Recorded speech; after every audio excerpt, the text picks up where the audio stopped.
और इस कार्यक्रम के संयोजक भारतीय जनता पार्टी जिला के उपाध्यक्ष श्री मनीष सिंह जी, इस लोकसभा के इस कार्यक्रम के संयोजक भारतीय जनता पार्टी के श्री अर्जुन प्रसाद तिवारी जी, जो जिले के उपाध्यक्ष हैं, इस कार्यक्रम के इस लोकसभा के वो संयोजक हैं। कुछ ही क्षणों में हम लोगों के बीच में आए।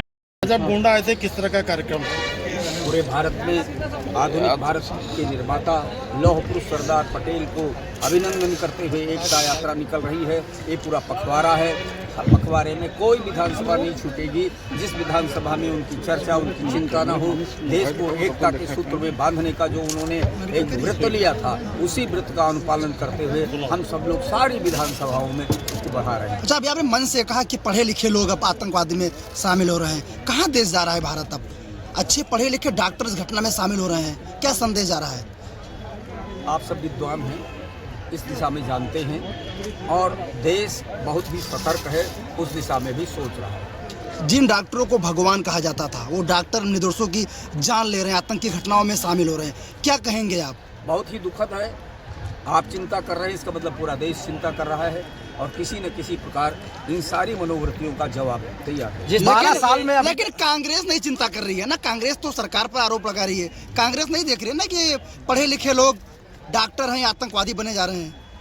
उनका काम, कांग्रेस की जो सोच है वो राष्ट्र को लेकर नहीं है। उनका चाहे राष्ट्र का विरोध करना पड़े, मोदी और इस सरकार का विरोध ही उनका लक्ष्य है। उसमें चाहे देश हो, चाहे धर्म हो, सबकी बिना परवाह किए वो मोदी विरोध के साथ सबका विरोध करते हैं। जिस तरह से आतंकी घटना हुई है, किसका फेलियर मानते हैं आप? जांच का विषय। एक तरफ बिहार में चुनाव था, दूसरी तरफ दिल्ली में ब्लास्ट हुआ, तो ये आरोप लगा कि देश सुरक्षित हाथों में नहीं है। नहीं, आरोप गलत है, क्योंकि आप जानते हैं इतने सारे उसको जिस प्रकार से जब से केंद्र में सरकार आई है, जिस प्रकार से कश्मीर में रोज पत्थरबाजी होती थी, जिस प्रकार से सैनिक मारे जाते थे, जिस प्रकार से उतने सारे आंदोलन होते थे, सबका जवाब ये सरकार दे रही है, और सीना चौड़ा करके सबका जवाब दिया जा रहा है। अभी जो जवाब हुए हैं उससे पाकिस्तान थर्राया है, और इसमें कहीं पाकिस्तान की लिप्तता हुई तो पाकिस्तान को भी पता चल जाएगा कि भारत को छोड़ने का क्या होगा। अच्छा, अब जिस तरीके से जम्मू कश्मीर को आतंकवाद का गढ़ कहा जाता था, लेकिन अब उत्तर प्रदेश बनता जा रहा है। एक के बाद एक ISIN पकड़े जा रहे हैं, एक के 47 सप्लायर पकड़े जा रहे हैं। आखिर क्या उत्तर प्रदेश में होना चाह रहा है? सरकार सतर्क है, सरकार उसमें लगी है, और हम सब लोग सतर्क हो जाएं तो उनकी स्थिति नहीं बनेगी। बिहार चुनाव में क्या होने वाला है? बिहार चुनाव में रिजल्ट आने वाला क्या? सरकार बनेगी। लगातार जांच होता है, चेकिंग होती है, उसके बाद भी जो है इस तरह से आतंकवादी अपने उत्तर प्रदेश में एंट्री ले लेते हैं। कैसे कहाँ चूक हो? मित्र, उस चेकिंग का ही परिणाम है। इस घटना के पहले कितना सब बरामद हुआ, कितना सब हुआ, नहीं तो बहुत कुछ होता। उस सबको रोक लिया, सब पहले ही अरेस्ट हो गए थे। जिस कार्यक्रम में आप आए हैं, कैसा रहा कार्यक्रम? बहुत अच्छा।